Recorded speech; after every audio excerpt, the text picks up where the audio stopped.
Hello student, how are you all. जैसा कि मैंने आपको कल की वीडियो में बताया था कि हमने आज इक्वेशन ऑफ मोशन को प्रूव करना है ग्राफिकल मेथड से। मैंने कल ग्राफ अच्छे से एक्सप्लेन स्टूडेंट कर दिए थे। जो बच्चे आज मेरी वीडियो देख रहे हैं वो पहले प्लीज कल वाली वीडियो देखिए, ग्राफ आपको समझ में आएंगे, फिर आपको इक्वेशन ऑफ मोशन समझ में आएंगे बाय ग्राफिकल मेथड। तो चलिए बच्चा, आज हम स्टार्ट करते हैं equation of motion by graphical method. ये जो मैंने ग्राफ बना रखा है आपके सामने स्टूडेंट, ये वेलोसिटी वर्सेस टाइम ग्राफ है, लेकिन यूनिफॉर्मली एक्सेलरेटेड मोशन का ये ग्राफ है। इसलिए मैंने अभी बोला, बच्चे कंफ्यूज हो गए कि अब ये कौन सा ग्राफ है। इसलिए मैंने अभी आपको बोला कि कल की वीडियो आपको देखनी बहुत जरूरी है, तभी आपको आज का जो लेक्चर है, आज का जो वीडियो वो समझ में आएगी आपको। तो स्टूडेंट, ये जो ग्राफ मैंने बना रखा है ये है velocity versus time graph uniformly accelerated motion. इसमें जो पहली इक्वेशन स्टूडेंट हमने प्रूव करनी है वो है v = u + at। अब इस इक्वेशन को हम प्रूव करने वाले और ये है वेलोसिटी एट एनी टाइम। इसको हम बोलते हैं, ये जो इक्वेशन है फर्स्ट इक्वेशन ऑफ मोशन, इसको बोलते हैं वेलोसिटी एट एनी टाइम। हम कैसे कैलकुलेट कर सकते हैं, बट इसको हम प्रूव करेंगे, इस इक्वेशन को हम प्रूव करेंगे by using the graphical method. तो चलिए स्टूडेंट, इसको हम शुरू करते हैं। जैसा कि मैंने कल भी आपको बताया था स्टूडेंट, अगर हमें वेलोसिटी निकालनी है तो वेलोसिटी जो ये ग्राफ जो है, अगर मैं इसकी बात करूं तो मुझे अगर एक्सेलरेशन फाइंड करनी है, क्योंकि वेलोसिटी टाइम ग्राफ जो है एक्सेलरेटेड मोशन में ये हमें एक्सेलरेशन की इंफॉर्मेशन देगा। तो अगर मुझे यहाँ पर एक्सेलरेशन मालूम करनी है तो उसके लिए हमें क्या करना पड़ेगा, यहाँ पे स्लोप निकालना पड़ेगा ग्राफ का। तो हमने कल भी बच्चा बात की थी, जो एक्सेलरेशन होती है, जो एक्सेलरेशन होगी वो किसके बराबर होगी? एक्सेलरेशन बराबर होती है student slope of the graph के, स्लोप ऑफ द ग्राफ के। तो इट मींस हमें यहाँ पर क्या मालूम करना पड़ेगा, ग्राफ का स्लोप क्या है स्टूडेंट। देखिए, एक्सेलरेशन को मैं ए से स्टूडेंट डिनोट कर देता हूँ। स्लोप ऑफ ग्राफ के लिए मुझे tan निकालना पड़ेगा। लेट अस सपोज मैं इस एंगल का कोई नाम रख लेता हूँ, tan थीटा रख लेता हूँ। तो मतलब स्लोप बराबर हो जाएगा tan ऑफ दिस एंगल, क्योंकि मेरे पास AC जो है यही है वेलोसिटी टाइम ग्राफ। तो मुझे इसी का स्लोप बचा मालूम करना। अब सब लोग जानते हो जो tan होता है, tan बराबर किसके होता है स्टूडेंट? परपेंडिकुलर अपॉन बेस के। tan का जो फार्मूला होता है, अगर उसको कैलकुलेट करना चाहते हैं तो परपेंडिकुलर अपॉन बेस। यहां पर बच्चा बन रहा 90 डिग्री का एंगल, तो एंगल के सामने, बिकॉज़ ये हमारा एक्यूट एंगल है, इसके सामने ये वाली साइड हमारी परपेंडिकुलर और ये वाला हमारा क्या आ जाएगा, बेस आ जाएगा। तो परपेंडिकुलर अपॉन बेस हमारे पास क्या हो जाएगा यहां पे, तो मतलब ये हो जाएगा स्लोप CD अपॉन AD। तो बच्चा ये है मेरे पास क्या आ गया, स्लोप ऑफ द ग्राफ आ चुका है। अब मुझे ये मालूम करना है ये CD किसके बराबर है, और फिर मुझे ये मालूम करना है ये AD किसके बराबर है। तो बच्चा बड़े ध्यान से आपने इस ग्राफ को देखना है। ये जो यहां से यहां तक जो लेंथ है, इसको मैं सपोज कर रहा हूं मेरे पास ये u के बराबर है, मींस मेरे पास ये इनिशियल वेलोसिटी है। मतलब ये जो डिस्टेंस है मेरे पास ये वाला मेरे पास u के बराबर है। अगर बच्चा ये u के बराबर है तो ये भी u के बराबर हो जाएगा, ये भी मेरे पास u के बराबर आ जाएगा। ओके, अच्छा, ये वाली जो लेंथ है, ये पूरी लेंथ O से लेके B तक की जो लेंथ है, इसको मैं सपोज करूंगा ये मेरे पास v के बराबर है, फाइनल वेलोसिटी। तो इसको मैं देखो, अगर मैं बच्चा इसको यहां पर भी शो कर सकता हूं, मैं पूरी वेलोसिटी की बात करते हैं। एक मिनट वेट करो, मैं इसको रब कर देता हूं बच्चा यहां से। तो ये जो पूरी है मेरे पास ये वाली लेंथ, ये पूरी की पूरी मैं क्या सपोज कर रहा हूं, मेरे पास की फाइनल वेलोसिटी v है। अब जितना O से B होगा उतना ही A से C भी रहेगा, इसमें तो कोई शक ही नहीं है बच्चा। ग्राफ से तो हमें पता चल ही रहा है कि जितनी लेंथ OB होगी उतनी ही लेंथ मेरे पास C से AB होगी।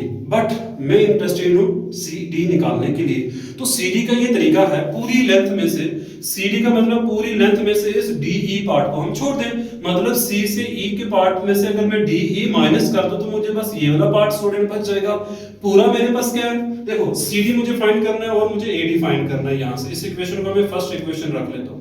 तो फाइंड CD, फर्स्टली मैं CD को बच्चा फाइंड करने वाला हूं। तो मैंने अभी आपको बताया CD किसके बराबर हो जाएगा बच्चा, CD बराबर हो जाएगा किसके, C। अगर मैं क्या करूं CD लिखूं, CD बराबर हो जाएगा CE माइनस DE। तो गलत तो नहीं है, क्योंकि CE में से अगर मैं DE को छोड़ दूं तो मेरे पास CD ही बचेगा। CE बचा मेरे पास है V के बराबर और DE मेरे पास है U के बराबर। तो इट मींस CD की जो लेंथ है, ये जो CD मेरे पास है, ये बराबर आ जाएगा V माइनस U के बराबर आ जाएगा। आई होप कि आपने अच्छे से इसको अंडरस्टैंड कर लिया होगा। CD बराबर होगा CE माइनस DE, CE बराबर है V के, DE बराबर है U के। उसके बाद अब आ गया हमारे पास AD। तो फाइंड AD को फाइंड कर लेते हैं बच्चों, AD। अब ये AD किसके बराबर हो जाएगा, ध्यान देना, AD जो है वो बराबर है OE के। तो सपोज कर लेते हैं मुझे यहां से यहां तक की दूरी मेरे पास है T के बराबर। टाइम टी, मतलब कोई भी टाइम हो सकता है, मेरे 1 सेकंड 2 सेकंड 4 सेकंड को मैंने जनरल टाइम टी से सपोज कर दिया, तो जितना ए से डी है उतना ही ओ ई भी है, तो इट मींस ये मेरे पास किसके बराबर आ गया, टी के बराबर आ चुका है। अब मैंने सी डी भी फाइंड कर लिया, मैंने ए डी भी फाइंड कर लिया। अब मैं क्या करूंगा, इसको इक्वेशन फर्स्ट में सब्स्टिट्यूट कर दूंगा। तो बड़े ध्यान से बच्चे इस क्वेश्चन पे आप देख लो, मैं यहाँ पे फाइंड करने वाला हूँ, यहाँ पर मैं इसको सॉल्व करने वाला हूँ। यहाँ पर देख लो ध्यान से, इक्वेशन फर्स्ट में इक्वेशन फर्स्ट से हमें क्या मिलेगा, a बराबर है cd के, cd बराबर है v माइनस u के, ad बराबर आ गया किसके बच्चा, t के बराबर आ जाए। यहां से हमें v माइनस u को मैं लिख सकता हूं, इस t को मैं अगर a के पास ले आऊं तो मैं लिखूंगा इसको a इंटू t लिख दूंगा। माइनस का u जो है बच्चा, जब ये इक्वल टू के इधर जाएगा तो ये प्लस का हो जाए, तो माइनस का आगे इसका क्या बन गया, प्लस का। कुछ बच्चे यहाँ पे कंफ्यूज हो रहे होंगे सर कि ये 80 के साथ मैंने प्लस क्यों लिख दिया। बच्चा ऐसा है कि 80 पहले से ही पॉजिटिव था, इसलिए मैंने इसको प्लस लिखा हुआ है। प्लस का मतलब यहाँ पर भी प्लस था, यहाँ पर भी प्लस था, बट ये माइनस का u आके यहाँ पे प्लस बन चुका है।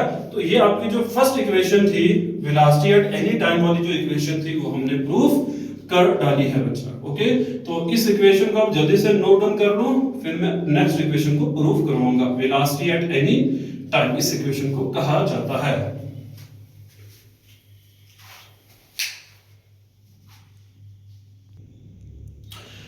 स्टूडेंट, अब है सेकंड इक्वेशन ऑफ मोशन, जो है displacement at any time s equal to ut plus 1/2 at का स्क्वायर।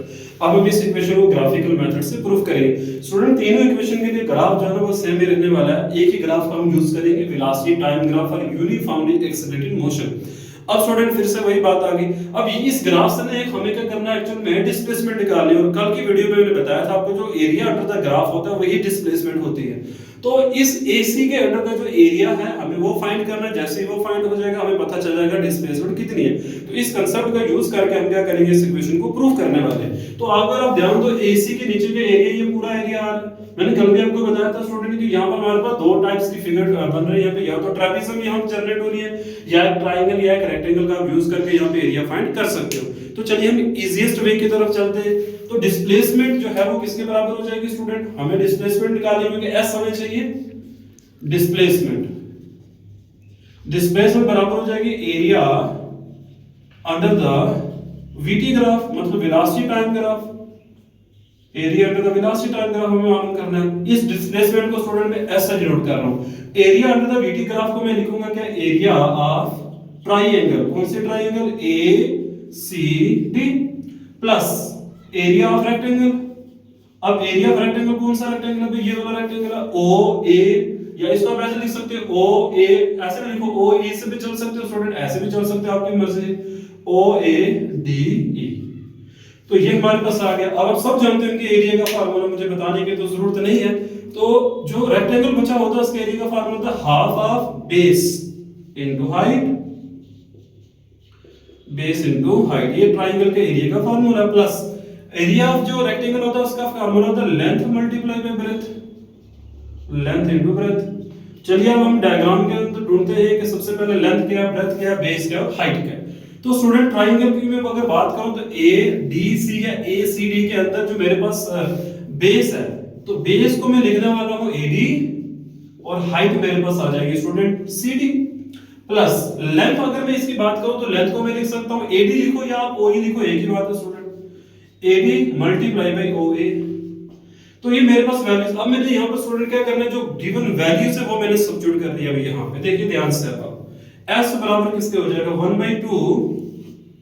AD किसके बराबर था, AD स्टूडेंट ध्यान देना, AD मैंने अभी सॉल्व करके आपको बताया, जो AD है मैं यहाँ पे रफली भी लिख रहा हूँ, आपको सारी वैल्यूज पता होनी चाहिए। AD बराबर आ जाएगा T के, OA बराबर आ जाएगा U के, CD बराबर है V माइनस U के। और बच्चा अभी मैंने प्रूफ किया कि V माइनस U बराबर होता है AT के। आप वीडियोस को रिमाइंड करके देख लेना कि CD V माइनस U और V माइनस U मेरे पास किसके बराबर है, AT के बराबर हो जाएगा। और हमारे पास कौन सी लेंथ आ गई, AD भी हो गया, CD भी हो गया, OA भी हो चुका है। वैल्यूज पुट करते हैं, AD की जगह क्या आ जाएगा T, CD की जगह आएगा V माइनस U, बट वो तो बराबर है AT के, तो यहाँ पर क्या आ जाएगा बच्चा, AT आ जाएगा। फिर प्लस AD किसके बराबर है, T के, OA किसके बराबर है, U के। अब इसको सॉल्व करके अगर हम लिखेंगे यहाँ पे, इतनी सी स्पेस हमारे पास है तो हम यहाँ पे काम कर लेते हैं, ठीक है। देखिए अगर इक्वेशन में देखा जाए तो ये स्टेप बाद में है, तो स्टूडेंट प्लस है ना बीच में, तो आप इनको रीशफल करके लिख सकते हो। तो यूटी में पहले लिखने वाला हूं, ये आ जाएगा यूटी पहले, फिर प्लस 1/2।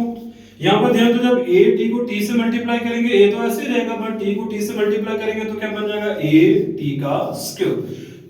इक्वेशन प्रूफ हो चुकी है बच्चा, बड़ा आसान सा कंसेप्ट था, कोई इतनी मुश्किल तो नहीं है। बस इसका हमें ध्यान ये देना है कि यहाँ पे जो कंसेप्ट यूज होने वाला है वो है एरिया अंडर द ग्राफ। तो आज मैंने 2 इक्वेशन ऑफ मोशन प्रूफ कर दिए बाय ग्राफिकल मेथड से। इंशाअल्लाह कल हम थर्ड इक्वेशन को प्रूफ करेंगे बाय ग्राफिकल मेथड से।